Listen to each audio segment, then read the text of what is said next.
Greetings, friends. For the past few weeks, we've been speaking about rain. Please forgive me, but I want to discuss this topic again because it seems to me that it is not being properly addressed. I checked various sources, including reports from the Israeli Water Authority. The conclusion is that, quote, the current winter is one of the most arid in recent years. That's from the Jerusalem Post. Why is this worrisome? Because rainfall is a reliable indication of Hashem's assessment of the spiritual state of Am Yisrael. It is written explicitly in the Shema that if we allow our hearts to be seduced and turn away and serve gods of others and bow to them, then Hashem's wrath will blaze against us, and he will restrain the heaven so there will be no rain. And you will swiftly be banished from the goodly land which Hashem gives you. Oy! How frightening. Clearly the world is in a precarious state. Yes, we believe that we have a friend in the White House, but as we have discussed recently, there's only one friend upon whom we can depend, and that is the Master of the universe. President Trump is strong in word and action, but other world leaders are also determined.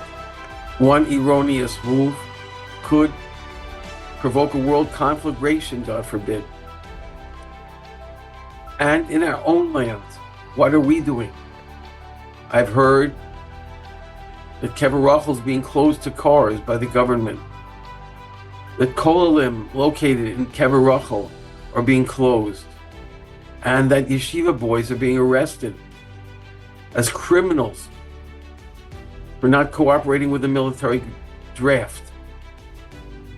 I want to speak from the depth of my heart. Let's try to understand what Hashem may be telling us when he withholds rain from the Holy Land. We all need Hashem's favor and compassion in order to survive. But we're not acting logically. We say in Tachanun, Shuv mecharon apecha, Hashem, turn back from your flaring anger and relent from the evil meant for your people.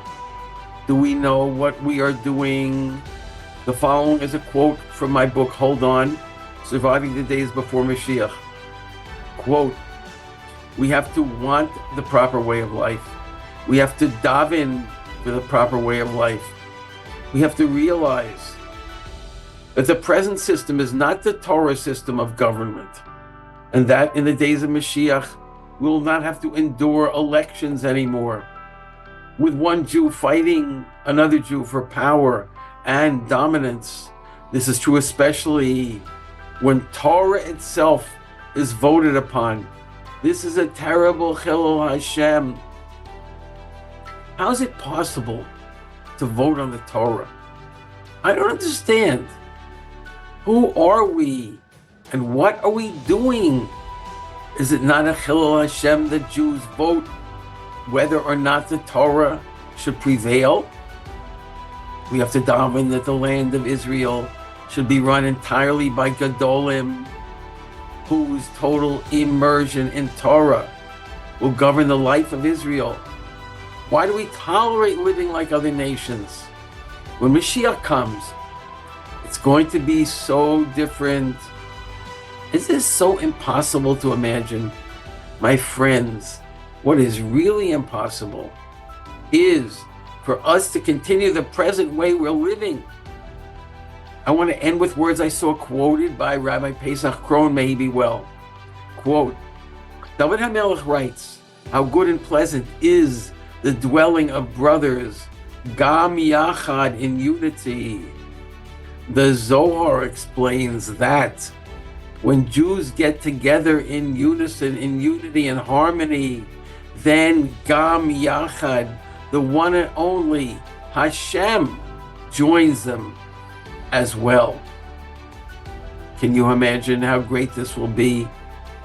We're now living in a box that the other nations of the world have constructed.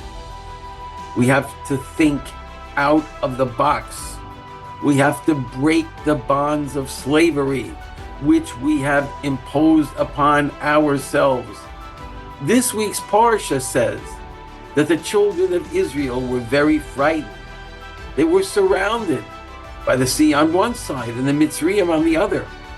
How would they get out of the box? But Moshe Rabbeinu said to them, do not fear. Stand fast and see the salvation of Hashem that he will perform for you today. On that day, Hashem saved Israel from the hand of Egypt. Israel saw the great hand that Hashem inflicted upon Mitzrayim, and the people revered Hashem, and they had faith in Hashem and in Moshe, his servant. That's all we need, my friends. Is it too much to ask? We can achieve it, and we will achieve it. And soon, Be'ezus Hashem, we will break out of the box and witness with our own eyes the final and complete salvation. Good Shabbos.